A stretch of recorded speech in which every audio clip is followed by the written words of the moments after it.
Attorney Chief Persida Virueda Acosta, nais ko po idulog ang problema ko sa jowa ko na ama ng anak ko. Di na nga nagbibigay ng sustento, nakuha pa mang babae. Tulungan niyo po ako, na-stress na po ako kakaisip. Di na siya naawa sa anak niya at may postpartum pa ako. Ang hirap. Mahirap talaga kasi hindi kayo kasal eh. Jowa lang daw. Hindi ka makapagkaso ng concubinage dyan. Oo. Ayun na nga kasi, ang iba, ang treatment, pag nagsasama, mag-asawa ng tunay. Hindi po. Marriage.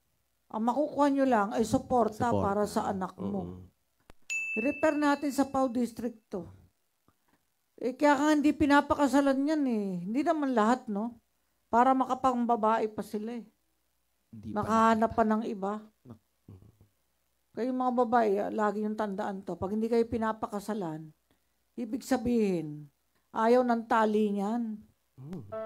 At pwede ka pa rin iwan yan at magpakasal sa iba dahil hindi kayo kasal.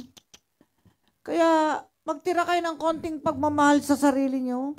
Darating ang panahon, iiwan ka niyan. Dahil wala kayong tali, walang vinculum.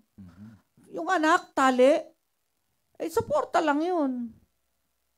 Dahil kung tunay na mahal ka ng lalaking yan, at kaya ka naman pakasalan, pakakasalan ka niyan.